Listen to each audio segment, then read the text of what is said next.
Good afternoon students, welcome to your favourite YouTube channel Amit sir maths BSR। और हमारी ये word problem की आज थर्ड वीडियो है। और इस वीडियो में मैं एक तो सबसे पहले जो सेकंड वीडियो में हमारा एक प्रॉब्लम रह गई थी 2 डिजिट नंबर की, उसे डिस्कस करेंगे।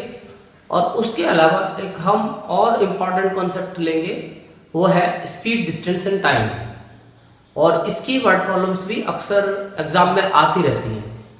अच्छा, इसमें तुम लोगों को एक क्वेश्चन दिमाग में आ रहा होगा, क्योंकि जो वर्ड प्रॉब्लम का कॉन्सेप्ट है वो हमारे पास 2 चैप्टर्स में है, चैप्टर 3 और चैप्टर 4। यानी अभी क्वाड्रेटिक इक्वेशंस में भी वर्ड प्रॉब्लम है और मैंने उसकी वीडियोस भी डाली है, तुमने देखी होगी। तो तुम्हारे दिमाग में क्वेश्चन आ सकता है कि what is the difference between the word problems of linear equation and quadratic equation. तो मैं तुम्हें बता रहा हूं कि जो सबसे बड़ा डिफरेंस है दोनों की वर्ड प्रॉब्लम में, वो तुम्हें जब इक्वेशन में कन्वर्ट करोगे तो समझ में आ जाएगा। बहुत से लोग ये समझते हैं कि जो लीनियर इक्वेशन की वर्ड प्रॉब्लम है उसमें 2 वेरिएबल होते हैं और जो क्वाड्रेटिक इक्वेशन की वर्ड प्रॉब्लम है उसमें 1 वेरिएबल होता है। वैसे ये बात सही है, लेकिन ऐसा कुछ नहीं है। हम चाहे तो जो क्वाड्रेटिक इक्वेशन की वर्ड प्रॉब्लम्स है उसमें भी 2 वेरिएबल्स यूज कर सकते हैं। बट जो सबसे बड़ा डिफरेंस है वो ये है कि जो क्वाड्रेटिक इक्वेशन की वर्ड प्रॉब्लम्स हैं उसमें हमें जब हम कंडीशंस को यूज करते हैं तो लास्ट में एक क्वाड्रेटिक इक्वेशन फॉर्म हो जाती है इन 1 वेरिएबल। और उसमें अगर 2 कंडीशन होंगी हमारे पास, तो एक कंडीशन हमारी वेरिएबल के प्लस और माइनस की होगी और एक कंडीशन मल्टीप्लाई की होगी, यानी जहां x और y यानी दोनों वेरिएबल्स की मल्टीप्लाई होगी। बट जो लीनियर की वर्ड प्रॉब्लम है उसमें दोनों कंडीशंस में जो इक्वेशन बनेगी वो वेरिएबल की प्लस माइनस से ही बनती है। तो वहां आके तुम्हें पता चल जाएगा, अगर वेरिएबल मल्टीप्लाई में आ रहा है तो पावर बढ़ रही है यानी कि डिग्री 2 हो रही है, और अगर वेरिएबल प्लस माइनस में तो डिग्री 1 ही रहेगी। तो फाइनली हमें वहां आइडिया लग जाएगा कि ये प्रॉब्लम इक्वेशंस, लीनियर इक्वेशंस की है या क्वाड्रेटिक इक्वेशन। तो अब हम देखते हैं अपना नेक्स्ट कॉन्सेप्ट। ये हमारा लास्ट वीडियो का क्वेश्चन था जो मैंने सॉल्यूशन नहीं दिया था किसी वजह से। अब उसका सॉल्यूशन तुम्हें मैं आज दे रहा हूं, और ये लीनियर इक्वेशन इन 2 वेरिएबल्स की एनसीईआरटी की एक्सरसाइज के ही क्वेश्चन है सारे। तो तुम्हें ये क्वेश्चन वहां से भी मिल जाएंगे, बस मैंने तो यहाँ इसलिए लिखे हैं क्योंकि क्वेश्चन से ही वर्ड प्रॉब्लम बनती है। तो जब तक तुम्हारे सामने क्वेश्चन नहीं लिखा होगा और मैं सॉल्यूशन दे दूंगा तुम्हें कुछ समझ में नहीं आएगा। तो क्वेश्चन को पढ़ने की टेक्निक होती है, उसके हिसाब से फिर हम इक्वेशन को फॉर्म करते हैं। इसलिए क्वेश्चन का सामने होना बहुत जरूरी है। तो ये अगर तुम्हारी समझ में नहीं भी आ रहे हैं, दिख रहे हैं बहुत छोटे छोटे, तो तुम इनको किताब से, एनसीईआरटी की बुक से देख सकते हो। सारे क्वेश्चन डिजिट के साथ एनसीईआरटी के हैं। तो अब जो हमने कॉन्सेप्ट पकड़ा है वो है 2 डिजिट नंबर। एक्चुअल में क्या होता है कि मैंने पिछली वीडियो में ये बताया था कि कभी भी जो हमें पूछा जाता है जरूरी नहीं कि वही हमें लेट करना है, हमें उसके जो इक्वेशन बनाने में हेल्प मिलती है जिन पार्ट से उनको लेट करना पड़ता है। अब जो 2 डिजिट नंबर का कॉन्सेप्ट होता है, क्योंकि ये क्वेश्चन है 2 डिजिट नंबर का, और 2 डिजिट नंबर का जो कॉन्सेप्ट है, जैसे कोई भी 2 डिजिट नंबर है तो 10 से स्टार्ट होते हैं 99 तक जाते हैं। First 2 digit number 10, last 2 digit number 99। तो तुम देखोगे कि हमेशा किसी भी 2 डिजिट नंबर में 2 डिजिट होती हैं, और जिनमें से जो राइट साइड की डिजिट होती है वो यूनिट प्लेस की डिजिट कहलाती है, यानी उसकी प्लेस वैल्यू 1 होती है, और जो लेफ्ट साइड की डिजिट होती है उसकी प्लेस वैल्यू 10 होती है। और हर 2 डिजिट नंबर में यही सिस्टम फॉलो होता है, यानी जो भी हमसे वो आंसर पूछता है इसका मतलब उसमें 2 डिजिट होंगी, और उसमें फर्स्ट डिजिट की प्लेस वैल्यू 1 होगी और जो लेफ्ट साइड की डिजिट है उसकी प्लेस वैल्यू 10 होगी। ये फिक्स है। बट डिफरेंस क्या है? तो डिफरेंस होता है, वो होता है फेस वैल्यू का। यानी किसी भी 2 डिजिट नंबर में जो डिजिट्स होती हैं यूनिट और टेंथ प्लेस की, उनकी एक फेस वैल्यू होती है, और फेस वैल्यू से ही नंबर बनता है। तो जब तक हमारे पास फेस वैल्यू नहीं है तब तक हम नंबर के बारे में नहीं सोच सकते, क्योंकि प्लेस वैल्यू तो सबकी फिक्स है। But face value her number की डिफरेंट होती है, तो हमें फेस वैल्यू निकालनी होती है। तो कोई भी 2 डिजिट नंबर अगर हमें फॉर्म करना होता है तो उसका जो फार्मूला है, एनी 2 डिजिट नंबर, उसका फार्मूला होता है 10 into 10th digit plus 1 into unit digit. इस फार्मूले से हम कोई भी 2 डिजिट नंबर बना सकते हैं। यानी कि किसी भी 2 डिजिट नंबर को बनाने के लिए हमें ये जो 10th डिजिट है, यानी कि जो 10th प्लेस की डिजिट की फेस वैल्यू है वो पता होनी चाहिए, और जो यूनिट डिजिट की यूनिट प्लेस की जो डिजिट है उसकी जो फेस वैल्यू है वो हमें पता होनी चाहिए। यानी हमें यूनिट और 10th प्लेस की जो डिजिट्स हैं उनकी फेस वैल्यू फाइंड करनी होती है, यानी उन डिजिट्स को फाइंड करना होता है। अगर ये हमें पता चलती है तो इस फॉर्मूले से हम वो नंबर फॉर्म कर सकते हैं। तो अब इस नंबर को अगर हमें बनाना है तो ये दोनों हमें नहीं पता, इनको हमें लेट करना पड़ता है। तो हम नंबर को लेट नहीं करते, जैसे वो कह रहा है फाइंड द नंबर, तो नंबर लेट नहीं करेंगे बल्कि हम डिजिट्स को लेट करेंगे। तो सबसे पहले हम लेट कर लेते हैं। इस क्वेश्चन की जो शुरुआत करेंगे वो इसी से शुरुआत होगी। Let the 10th digit be x मान लेते हैं हम, एंड यूनिट डिजिट भी y मान लेते हैं। जो 10th प्लेस की जो डिजिट है उसकी फेस वैल्यू x और जो यूनिट प्लेस की डिजिट है उसकी फेस वैल्यू y। तो हमारा जो नंबर होता है ओरिजिनल नंबर वो बन जाता है 10 into x plus 1 into y, finally 10x plus y. क्योंकि इसमें अभी एक नंबर और चलता है।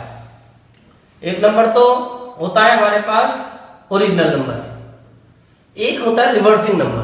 तो रिवर्सिंग नंबर क्या है, जैसे 72 है ओरिजिनल नंबर, तो अगर इसको हम रिवर्स करते हैं यानी इस फेस वैल्यू को चेंज करते हैं, यूनिट प्लेस की फेस वैल्यू 10 की बन जाए और 10 की फेस वैल्यू यूनिट की बन जाए, तो नंबर हो जाएगा 27।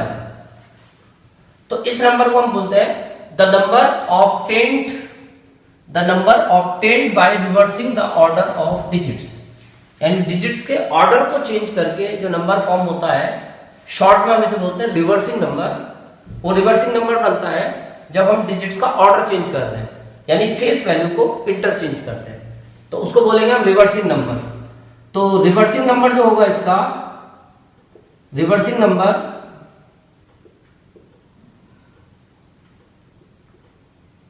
वो होगा 10y plus x। Reversing number के लिए हमें जो डिजिट्स की फेस वैल्यू है, यूनिट डिजिट को 10th प्लेस पे और 1st डिजिट को यूनिट 10th प्लेस पे इंटरचेंज कर देंगे, और इसको इंटरचेंज करके हमारा ये रिवर्सिंग नंबर तैयार हो जाएगा। तो इतना काम हमें करना पड़ेगा, नंबर 10x प्लस y और reversing number 10y plus x, लगभग 99% क्वेश्चन में करना पड़ेगा। अब आते हैं इसके बाद फर्स्ट केस। पहला केस है the sum of the digits. Digits की बात करते हैं तो हम फेस वैल्यू की बात करते हैं। The sum of the face value of the 2 digit number is 9। जो फेस वैल्यू का सम है वो 9 है, और फेस वैल्यू हमारी x और y थी, तो इसका मतलब पहला केस है कि x plus y is equal to 9। ये फर्स्ट इक्वेशन। सेकंड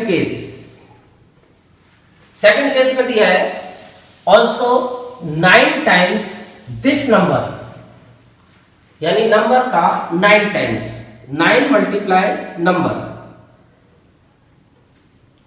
इक्वल है ट्वाइस। ट्वाइस का मतलब होता है, इसका मतलब तो आगे इक्वल, ये जो इक्वल का साइन है, ट्वाइस का मतलब होता है 2 मल्टीप्लाई, यानी डबल या ट्वाइस, एक ही बात है। Number obtained by reversing the order of digit, और अभी मैंने बताया इसको बोलते हैं रिवर्सिंग नंबर। यानी रिवर्सिंग नंबर हमारा क्या था, 10y प्लस x, यानी जो रिवर्स करके नंबर मिलेगा नंबर का 9 टाइम्स, और रिवर्सिंग नंबर लिखता हूं मैं, रिवर्सिंग नंबर, तो नंबर का 9 टाइम्स और रिवर्सिंग नंबर का 2 टाइम आपस में इक्वल है, यानी रिवर्सिंग नंबर बड़ा है, क्योंकि बड़े का छोटे से इंटू करोगे और छोटे को बड़े से इंटू करोगे तभी वो बराबर बन सकते हैं।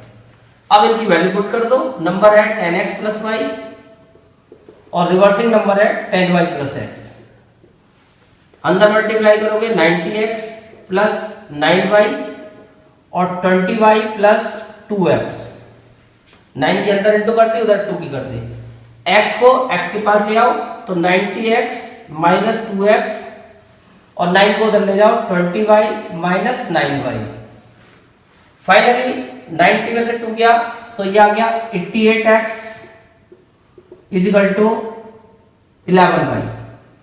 11 से दोनों कैंसिल हो रहा है तो 8x is equal to y। ये बन गई सेकंड इक्वेशन। अब इन दोनों इक्वेशंस को सॉल्व करके फिलहाल सब्स्टिट्यूशन मेथड मेरे को सही लग रहा है क्योंकि सीधा y की वैल्यू पुट हो जाएगी। इसको सॉल्व कर लोगे फ्रॉम फर्स्ट एंड सेकंड, यहां से y की वैल्यू यहां सब्स्टिट्यूट कर दोगे तो x plus 8x is equal to 9, तो finally 9x is equal to 9, तो x की वैल्यू तो 1 आ गई। और जब x की वैल्यू पुट करोगे फ्रॉम सेकंड फर्स्ट में कर दो, यहाँ पे x की वैल्यू पुट कर दो तो x की वैल्यू पुट करके ये आएगा 1 plus y is equal to 9, तो y की वैल्यू 8 आ जाएगी। अब y की वैल्यू 8, x की वैल्यू 1, बट हमें ना तो x बताना था ना y बताना था, हमें एक्चुअल में बताना था नंबर, क्योंकि उसने कहा था फाइंड द नंबर। तो तुम्हें x और y की वैल्यू को लास्ट में यहाँ पुट करना पड़ेगा, तब तुम्हारा नंबर फॉर्म होगा। तो तुम्हारा जो नंबर बनेगा, number is equal to 10 into x की वैल्यू कितनी आई है 1 प्लस y की वैल्यू कितनी आई है 8, तो फाइनली आंसर आया 10 प्लस 8 यानी कि 18। तो हमारा जो नंबर था वो 18 था। तो 18 हमें फाइंड करने के लिए उसकी वैल्यू जो एक्स और वाई की होंगी वो अपने इस फॉर्मूले में, ओरिजिनल नंबर वाले फॉर्मूले में पुट करनी पड़ेगी। तो मेरे को उम्मीद है कि तुम्हें एक 2 डिजिट नंबर का क्वेश्चन समझ में आया होगा और एक इसकी एग्जांपल है, उसको तुम घर से ट्राई कर सकते हो। अब आते हैं इसके बाद हम क्वेश्चन नंबर 3 पे। तो यहां से हमारा एक नया कॉन्सेप्ट स्टार्ट होता है। ये तीनों क्वेश्चन हमारे एक ही कॉन्सेप्ट के हैं और वो है हमारा आज का main concept speed, distance and time. तो स्पीड, डिस्टेंस एंड टाइम के क्वेश्चन में हमें ये फायदा है कि इन क्वेश्चनों में हमें इक्वलिटी के लिए दिमाग नहीं लगाना पड़ेगा, यानी हमें इक्वेशंस को इक्वल करने के लिए कोशिश नहीं करनी पड़ेगी, ये अपने आप ही इक्वल हो जाएंगे, क्योंकि इसके लिए हमें फॉर्मूला पता है। स्पीड और डिस्टेंस और टाइम का आपस का जो रिलेशन है, क्योंकि सारे क्वेश्चन उसी रिलेशन से होंगे और वो रिलेशन हमें ध्यान होगी, speed is equal distance is equal to speed into time.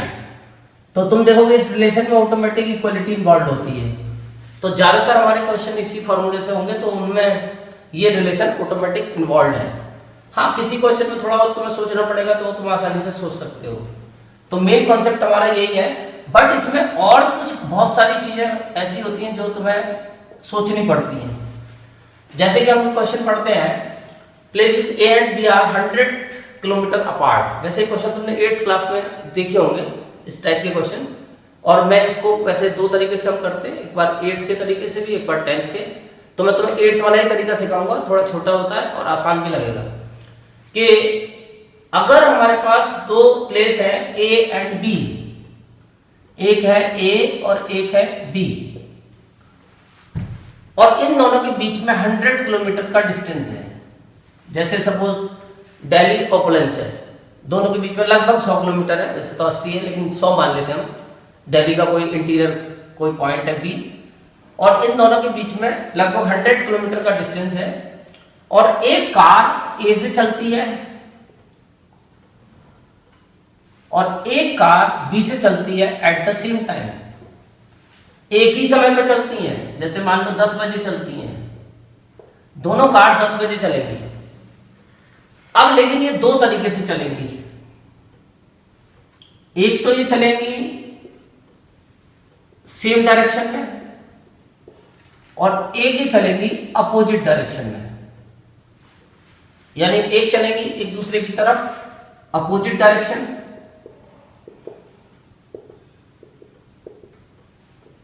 और एक चलेंगी एक दूसरे की तरफ सेम, एक दूसरे के आगे पीछे, यानी कि same direction, same direction opposite direction. तो यहां पे अब तुम्हें एक बात तो बहुत इंपॉर्टेंट ये समझनी है कि जब ये सेम डायरेक्शन में चलेंगी, यानी दोनों नॉर्थ में जा रही हैं, तो उस केस में पीछे वाली जो कार है उसकी स्पीड आगे वाली कार से ज्यादा होनी चाहिए। क्योंकि तुम्हें ऐसा महसूस हो रहा होगा, अगर आगे वाली कार की स्पीड और पीछे वाले की इक्वल है तो इनके बीच का जो डिस्टेंस है वो हमेशा 100 ही रहेगा। अगर दो चीज एक ही स्पीड से चल रही हैं और उनके बीच का गैप जो है वो कांस्टेंट रहेगा। ये गैप कब खत्म होगा? जब पीछे वाली तेज चलेगी। अगर आगे वाली तेज चलेगी तो ये गैप बढ़ेगा। तो इसलिए हमेशा जो पीछे वाली कार होगी, जब तुम इसका फिगर बनाओगे तो जिस कार को तुम इस डायरेक्शन में सेम डायरेक्शन दिखाओगे और पीछे रखोगे उसकी स्पीड ज्यादा लोगे। लेट अपोजिट में किसी की स्पीड कुछ भी हो सकती है। तो जब ये चलती है, और उसमें भी ये कहता है कि जब दोनों कार चल रही है सेम डायरेक्शन में, when they travels in same direction they meet in 5 hours, तो इनके मिलने का मतलब है कि इसकी स्पीड ज्यादा है, तभी ये इसको पकड़ पाएगी।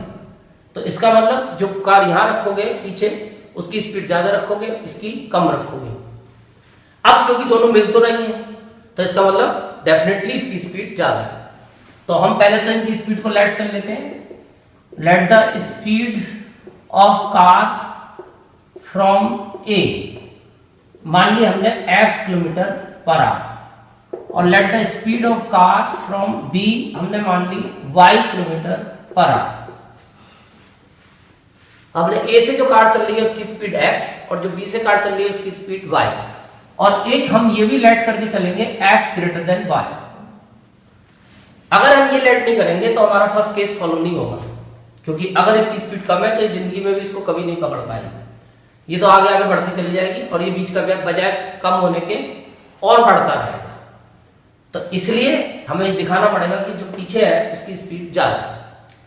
अब इसमें जो गेम होता है वो ये होता है कि जब दो कार एक साथ चलती हैं, एक इधर चल रही है एक इधर चल रही है एक ही डायरेक्शन में, तो तुम कैसे अंदाजा लगाओगे कि इनका जो डिस्टेंस है वो किस स्पीड से कवर होगा? तो उसका सीधा तरीका होता है कि जैसे मान लो इसकी स्पीड 60 है थोड़ी देर के लिए और इसकी स्पीड 40 है और इनके बीच में 100 किलोमीटर है, तो जब ये दोनों 10 बजे स्टार्ट होंगी तो 11 बजे ये वाली कार 60 किलोमीटर का डिस्टेंस कवर करेगी, ठीक है, और उतनी देर में ये वाली कार 40 किलोमीटर का डिस्टेंस कवर करेगी, जबकि इनके बीच का डिस्टेंस था 100 किलोमीटर।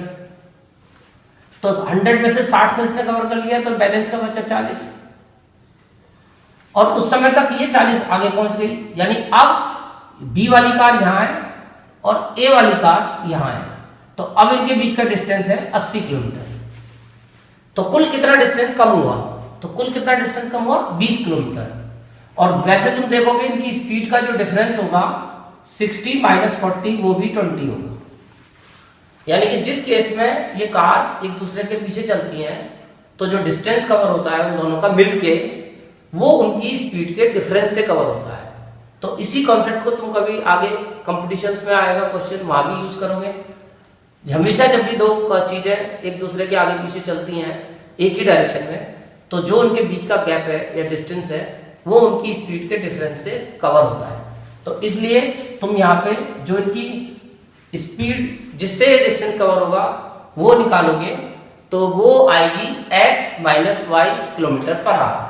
तो इसका मतलब therefore speed in same direction, जब सेम डायरेक्शन का क्वेश्चन होगा तो स्पीड जो यूज करेंगे वो करेंगे x minus y kilometre per hour. और ऐसे ही जब अपोजिट में चलते हैं तो दोनों मिलके चलते हैं, तो मिलने का मतलब दोनों की स्पीड ऐड हो जाती है, क्योंकि यहाँ 1 घंटे में ये यहाँ आएगी 60 किलोमीटर और ये 1 घंटे में 40 आएगी, तो एक ही घंटे में दोनों मिल जाएंगी। यानी एक ही घंटे में दोनों ने 100 किलोमीटर कवर कर लिया, तो 60 प्लस 40 100 ही बैठती है स्पीड भी इनकी। तो जब अपोजिट डायरेक्शन में चलती है तो इनकी स्पीड ऐड हो जाती है।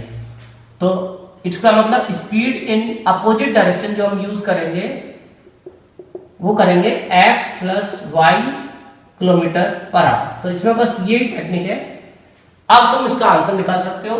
तो सेम डायरेक्शन में तुम्हारे पास स्पीड हो गई, सेम डायरेक्शन में स्पीड तुम्हारे पास हो गई x माइनस वाई, और टाइम सेम डायरेक्शन में कितनी देर में मिल रहा है? 5 आवर्स में, टाइम हो गया 5 आवर्स, और डिस्टेंस तुम्हारे पास है 100 किलोमीटर। फार्मूला यूज कर लोगे, distance is equal to speed into time, distance की जगह 100, स्पीड की जगह x माइनस वाई और टाइम की जगह 5। अब ये मल्टीप्लाई से डिवाइड में जाएगा, इससे x माइनस वाई की वैल्यू 5 2 जा 10 20 आ जाएगी। तो 2 सेकंड में इक्वेशन तुम्हारी तैयार है। ऐसे ही जब अपोजिट डायरेक्शन का केस होगा तो स्पीड जो तुम यूज करोगे वो करोगे अपोजिट में x प्लस वाई, और टाइम तुम्हें दे रखा होगा क्वेश्चन में when they travel in opposite direction meet in 1 hour, यानी कि 100 किलोमीटर 1 घंटा में कवर हो जाता है। मैंने बताया ना स्पीड बढ़ जाती है, यहां से भी तुम आइडिया लगा सकते हो, क्योंकि यहाँ टाइम ज्यादा लग रहा है, इसका मतलब स्पीड माइनस हो रही है, कम हो रही है, और यहाँ टाइम कम लग रहा है, इसका मतलब स्पीड बढ़ रही है, और बढ़ेगी कब, जब तुम प्लस करोगे। तो यहां से तुम आइडिया लगा लोगे, जहां टाइम कम है वहां दोनों स्पीड को प्लस कर लोगे, और जहां टाइम ज्यादा लग रहा है वहां स्पीड को माइनस करोगे। तो फॉर्मूला तुम्हें पता ही है, distance is equal to speed into time. तो डिस्टेंस तो वही 100 जाना है दोनों के बीच में, डिस्टेंस तो 100 ही है, तो distance 100, speed x plus y और टाइम 1। तो इससे इक्वेशन बन गई x plus y is equal to 100। अब इन दोनों इक्वेशंस को ऐड कर दो, y से y कट जाएगा, x की वैल्यू 60 आ जाएगी और y की वैल्यू 40। बाई चांस मैंने जो आंसर था वो तुम्हें पहले ही बता दिया। तो अब ये तुम्हारा क्वेश्चन हुआ, क्वेश्चन नंबर 3। अब आते हैं हम इसी कॉन्सेप्ट के एक दूसरे क्वेश्चन पे, बिल्कुल उसमें भी यही कॉन्सेप्ट होता है, और वो भी तुम्हें कॉन्सेप्ट इसी तरीके से सोचना है, और उसके बारे में मैं अभी उसमें भी बता चुका हूँ क्वाड्रेटिक इक्वेशन के वीडियो में, तो तुम क्वाड्रेटिक इक्वेशन से भी देख सकते हो। जो स्पीड वाली प्रॉब्लम है उसमें मैंने ये कॉन्सेप्ट शायद बता दिया है, तो एक बार से देख लेना उसको, कि ये जो कॉन्सेप्ट है ये है अप स्ट्रीम डाउन स्ट्रीम।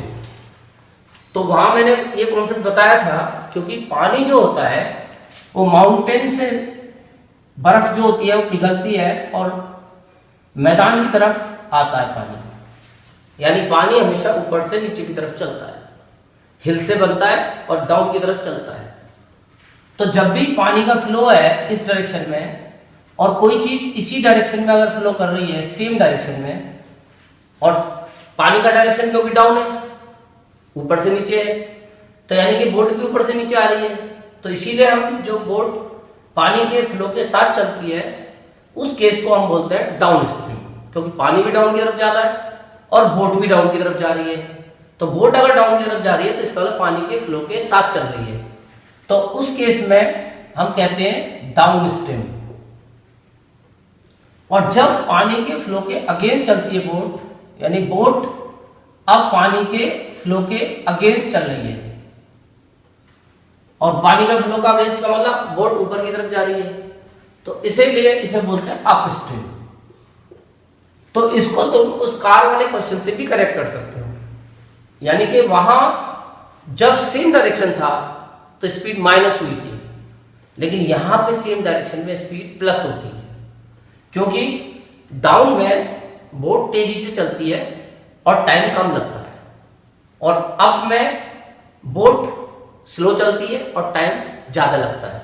और तुम्हें क्वेश्चन की उससे भी पता चल जाएगी डिजिट से। देखो डिजिट में मैं बताऊं कि देखो यहां डाउन स्ट्रीम में 20 किलोमीटर 2 घंटे में जाती है, डाउन स्ट्रीम में 2 घंटे में 20 किलोमीटर, और अप स्ट्रीम में 4 किलोमीटर जाती है 2 घंटे में, अप स्ट्रीम में 2 घंटे में 4 किलोमीटर। तो डाउन में 2 घंटे में 20 किलोमीटर और अप में 2 घंटे में 4 किलोमीटर। उसने डिजिट भी देखो ऐसी दी है कि आसानी से तुम कंपैरिजन भी कर सकते हो, सोच भी सकते हो, थोड़ा दिमाग लगाओगे तो तुम्हें लॉजिक यही नजर आ जाएंगे कि यहाँ 2 घंटे में 20 किलोमीटर जा रही है, वहां 2 घंटे में 4 जा रही है, तो इसका मतलब यहाँ तेज चल रही है, वहां स्लो चल रही है, तभी तो डिस्टेंस कम कवर हो रहा है। और स्लो कब होगी कोई चीज, जब स्पीड कम होगी, और फास्ट जब चलेगी तो इसका मतलब स्पीड बढ़ गई। तो बढ़ने के लिए हम इसे प्लस करते हैं और कम होने के लिए माइनस, क्योंकि यहाँ पे भी हमसे 2 चीजें पूछी हैं। एक तो स्पीड स्टिल वाटर में, यानी स्टिल वाटर का मतलब होता है शांत पानी, जहां की बोट अपनी स्पीड से चलेगी, नेचुरल स्पीड जो उसको मशीन प्रोवाइड कराएगी, और स्पीड ऑफ करंट या स्ट्रीम, यानी जहां पानी की स्पीड है, करंट का मतलब या स्ट्रीम का मतलब पानी की स्पीड, और यहां पे केवल बोट की स्पीड, बोट की अपनी स्पीड। तो ये हमसे 2 चीजें पूछी हैं, तो पहले तो हम इनको लेट कर लेंगे। Late the speed of boat, वैसे इसने कुछ ऐसा बताया नहीं है, ऋतु कैन रो, इनने ये तो कुछ बताया नहीं कि ऋतु क्या चीज चला रही है, तो हम या ऋतु खुद भी अपने आप भी तैर रही है, तो let the speed of rowing ही कर लो, let the speed of rowing, हो सकता है वो खुद ही तैर रही है, इन स्टिल वाटर, शांत पानी, मान लिया हमने x किलोमीटर पर आवर। अब हम जो दूसरी वाली चीज है उसको लेट करेंगे, late the speed of current लिख दो या फिर तुम स्ट्रीम भी लिख सकते हो, be y kilometre per hour. और इसमें एक बात हमेशा ध्यान रखनी है कि हमेशा जो बोट की स्पीड होती है वो, या जो पानी के अलावा जो दूसरी स्पीड है वो हमेशा पानी से ज्यादा ही होगी, क्योंकि अगर पानी से ये स्पीड कम हो जाएगी तो अप स्ट्रीम का केस फॉलो नहीं होगा, इसलिए x हमेशा y से ग्रेटर ही होगा इस केस में, ये रूल है। तो इसलिए जब भी प्लस या माइनस करते हैं तो x को ही पहले लिखते हैं। तो अब जो हम निकालेंगे स्पीड इन डाउन स्ट्रीम, तो डाउन स्ट्रीम की जो स्पीड है, अब मैंने बताया जैसे डाउन में कम टाइम में ज्यादा चल रही है, डिस्टेंस ज्यादा कवर कर रही है, तो इसका मतलब स्पीड ज्यादा है। तो स्पीड ज्यादा कब होगी, जब दोनों ऐड होंगे, x प्लस वाई। और ऐसे की स्पीड इन अप स्ट्रीम, तो अप स्ट्रीम में x माइनस वाई, क्योंकि अप स्ट्रीम में 2 घंटे में कुल 4 किलोमीटर जा पा रही है, यानी स्पीड बहुत कम है उसकी, तो कम है तो माइनस से कम हो जाएगी। अब इसका मतलब तुम्हारे पास जो कॉन्सेप्ट है वो तुम्हें अब क्लियर है। पहला वाला कॉन्सेप्ट है डाउन का, पहला केस डाउन का, और डाउन के केस में स्पीड तो हमें पता है x प्लस वाई, डिस्टेंस पता है 20 और टाइम पता है 2 आवर्स। फार्मूला में पता है d is equal to s into t, distance 20, speed x plus y और टाइम 2, तो finally x plus y is equal to 10, ये first equation. Second case upstream का है,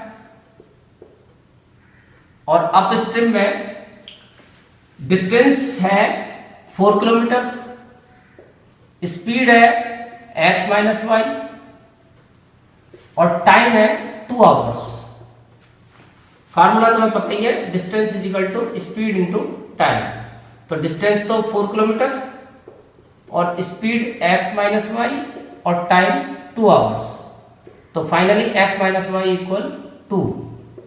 अब इन दोनों इक्वेशंस को तुम ऐड कर लो, तो y से y कट जाएगा, 2x इज इक्वल टू 12, तो x तो 6 आ जाएगा और y की वैल्यू 4 आ जाएगी। ठीक है, तो इस तरह से तुम इसे सॉल्व कर सकते हो इलेमिनेशन से।